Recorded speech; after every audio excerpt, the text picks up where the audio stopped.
Hai guys, hari ini saya akan menceritakan kepelbagaian biogeografi yang ada di bandar kediaman saya. Stay tune.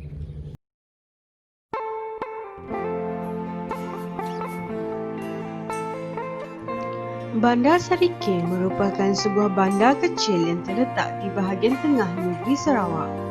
Menurut rekod banjian pada tahun 2010, jumlah penduduk di Sarike adalah seramai 58,021 orang.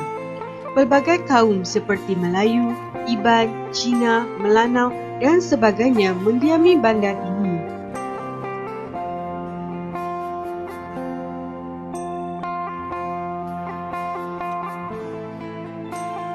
Bandar Sarike boleh diakses menggunakan pengangkutan darat dan juga air.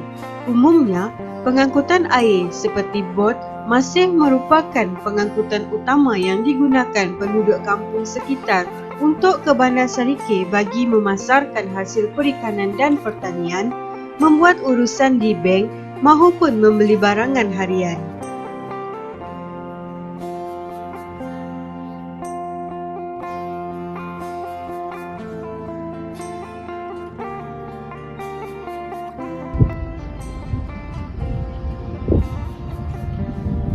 Kini saya berada di pinggiran Sungai Rajang. Sungai Rajang merupakan sungai yang terpanjang di Malaysia. Panjang Sungai Rajang adalah 563 km.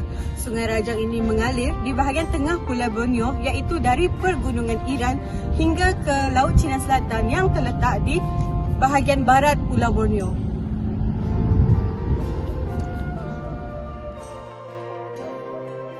Dapat kita lihat, terdapat hutan paya air tawar yang dipenuhi dengan pokok nipah di sepanjang pinggiran Sungai Rajang.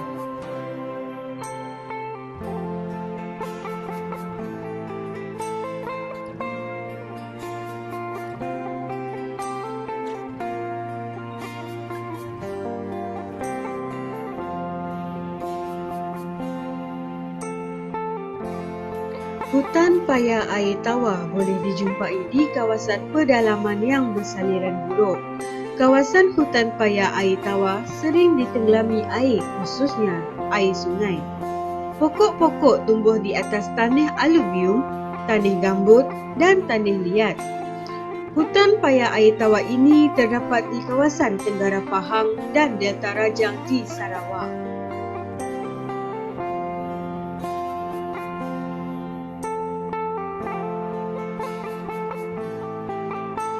Hutan ini adalah mala hijau. Selain itu, ciri-ciri pokok yang terdapat di hutan ini pula adalah pokok kayu keras yang tumbuh bercampur aduk, berbatang besar, lurus dan tinggi, serta pokok tumbuh rapat-rapat dan tidak mempunyai dahan di bahagian bawahnya.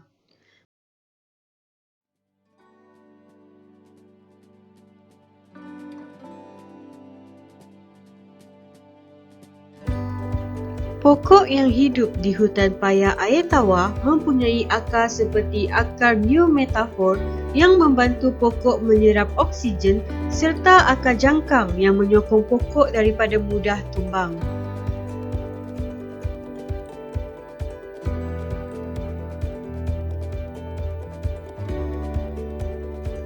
Hutan paya air tawar ini menjadi habitat kepada pelbagai spesies pokok dan haiwan. Burung, ikan, udang, ketam, buaya dan monyet merupakan antara spesies fauna yang mendiami hutan ini. Manakala, bagi spesies flora pula, pokok nipah, gelam, mengkuang, kempas dan sebagainya tumbuh di kawasan ini.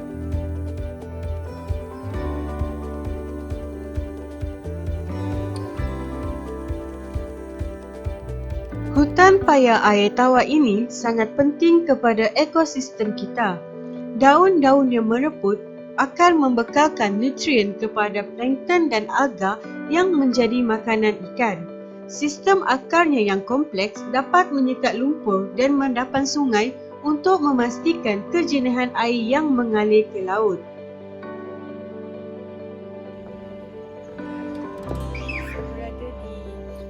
Saya berada di pinggiran Sungai Rajang, di mana anda boleh lihat ini merupakan hutan paya nipah.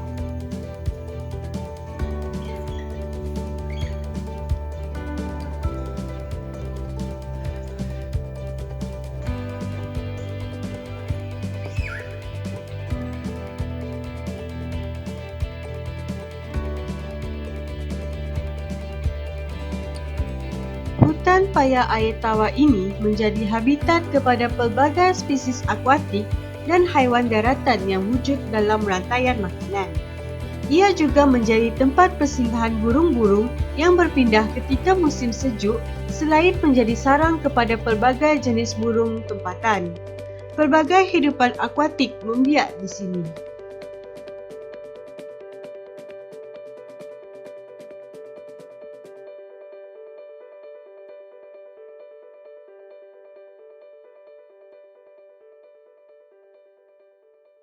Pokok nipah atau nama saintifiknya Nipah fruticans merupakan tumbuhan yang tumbuh di hutan bakau di mana berlakunya proses air pasang surut dan juga kawasan tropika yang berhampiran dengan laut. Pokok ini seperti pokok rumbia. Pokok nipah mempunyai daun yang keras dan merupakan pokok dari keluarga Acaceae, iaitu sejenis pokok yang hanya bahagian daun berada di atas tanah, manakala bahagian batang serta akar tenggelam dalam lumpur ataupun bawah air ketika air pasang. Pokok nipah boleh mencapai ketinggian sehingga 9 meter dengan panjang akar serabut hingga 13 meter ke dalam tanah berlumpur. Pokok nipah merupakan satu-satunya pokok palma yang dikira sebagai pokok bakau dan satu-satunya spesies dalam jenis nipah. Pokok nipah mempunyai banyak daun seperti daun kelapa. Daun pokok nipah berstruktur keras dan lebar iaitu antara 4 hingga 7 cm dengan bilangan daun mencapai 100 helai setiap dahan. Daun nipah boleh dijadikan sebagai atap dan ia dianggarkan mampu bertahan sehingga 5 hingga 7 tahun. Atap nipah merupakan sejenis atap yang memberikan teduhan yang sejuk pada rumah-rumah tradisional. Selain itu, daun nipah juga boleh dijadikan lidi penyapu. Lidi penyapu yang diperbuat daripada daun nipah sangat tahan. Pelepah nipah pula boleh dijadikan sebagai bahan bakar di samping pelepah yang mempunyai kandungan pulpa yang tinggi akan dibuat kertas.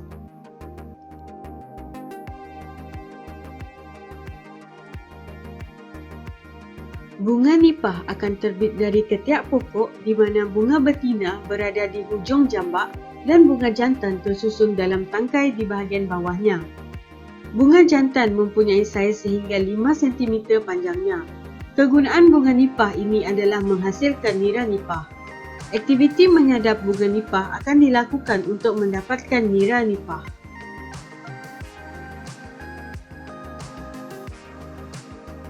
Buah nipah pula tumbuh dari pangkal pokok dengan tangkai sepanjang 1 hingga 1.5 meter dan mempunyai tangkai yang membentuk buah jenis mesokap. Buah yang masak akan berwarna gelap kehitaman dengan purata antara 30 hingga 50 biji setiap tangkai. Buah yang berbentuk bulat dan leper ini dilitupi oleh kulit seperti gabus. Buah nipah boleh dimakan dengan mengopek kulitnya. Buah yang matang mempunyai rasa manis seakan isi kelapa muda, manakala buah yang tua mempunyai isi yang agak keras.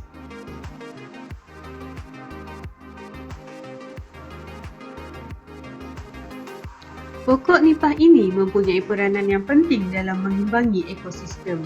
Nipah berperanan sebagai zon penampan hakisan dan pembiakan hidupan air seperti ikan dan udang.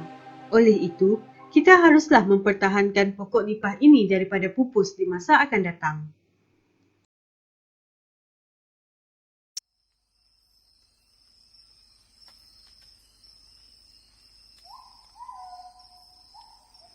Kini, saya berada di tebing anak Sungai Rajang. Dapat kita lihat, terdapat kepelbagaian biogeografi yang ada di sini.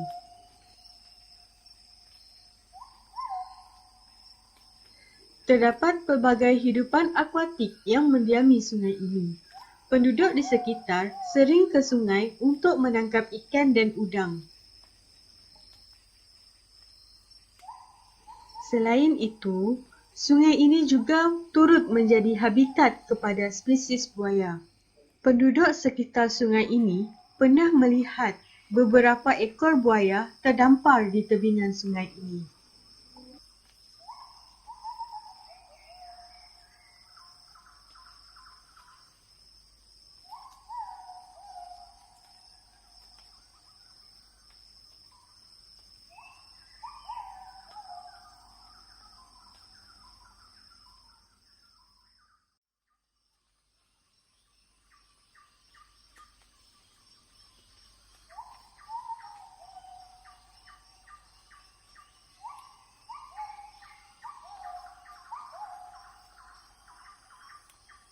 Ikan belacak ataupun mudskipper merupakan antara spesies yang menghuni sungai ini. Nama saintifik ikan belacak ini ialah Periophthalmus modestus. Ikan belacak atau juga dikenali sebagai ikan tembakul atau ikan berlodok merupakan ahli subkeluarga Oxydracinae iaitu dari keluarga Gobiidae. Ikan belacak ini hanya terdapat di kawasan tropika dan separatropika termasuklah keseluruhan Lautan Hindi Pasifik dan Lautan Atlantik di pesisiran Afrika. Ikan belacak merupakan sejenis ikan amfibia atau dalam bahasa mudah ia merupakan ikan dua alam. Ikan ini sering hidup di kawasan air surut dengan bersembunyi di bawah rumput maupun di atas tanah becak. Ikan belacak agak aktif jika berada di atas daratan di mana di daratan ia akan makan dan berinteraksi sesama sendiri untuk mempertahankan kawasan mereka.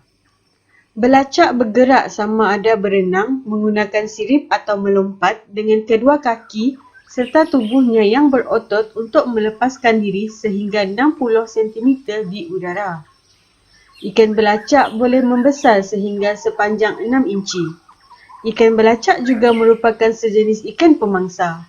Ikan belacak dewasa akan memakan ketam-ketam kecil dan beberapa jenis arthropod lain yang terdapat dalam habitatnya.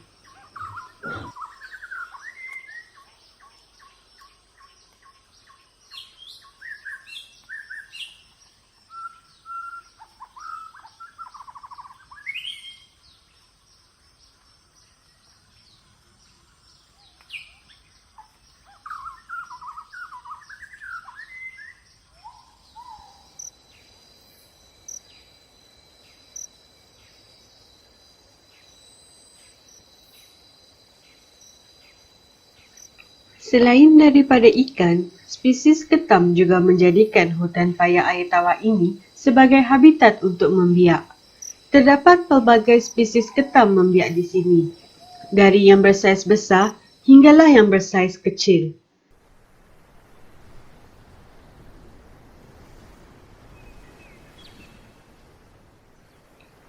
Ketam ini tergolong dalam pelbagai spesies dan juga keluarga.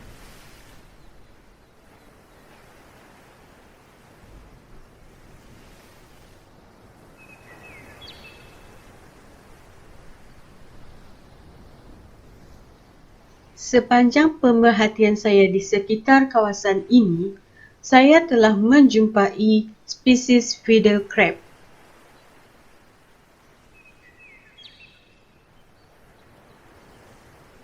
Menurut pembacaan saya, terdapat beberapa spesies ketam fiddle yang ada di seluruh Pulau Borneo.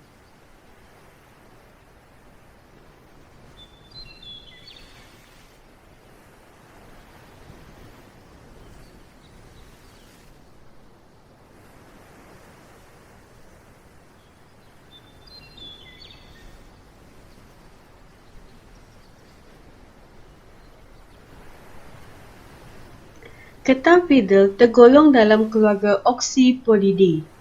Fiddle crab ini merupakan krustasi kecil yang mempunyai sepit khas yang jauh lebih besar daripada yang lain.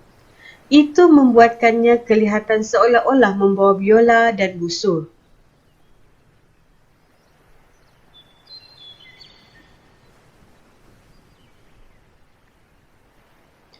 Ketam jantan akan melambaikan sepit utama mereka untuk menarik perhatian ketam betina. Sekiranya ketam betina itu berminat, ketam tersebut akan tinggal di liang ketam jantan sehingga arus berikutnya.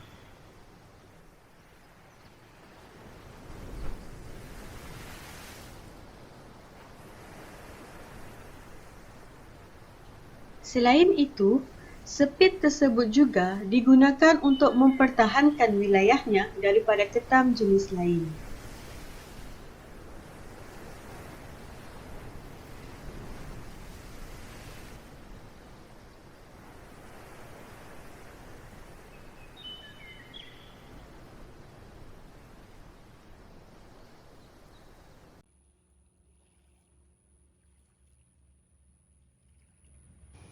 Sungai Rajang ini menjadi nadi kepada penduduk di Sarike.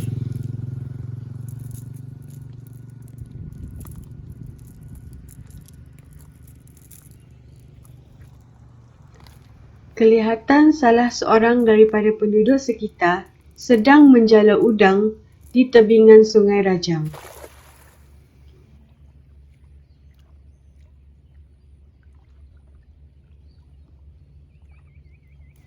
Menurut pakcik ini, jika anda bernasib baik, anda boleh menjumpai udang galah yang sebesar lengan di sungai ini.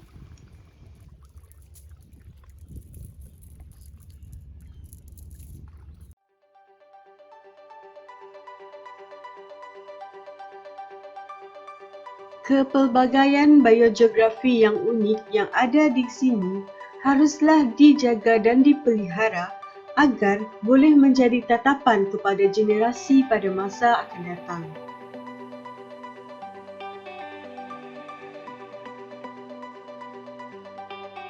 Oleh itu, marilah kita bersama-sama menjaga kelestarian alam sekitar kita daripada terancam.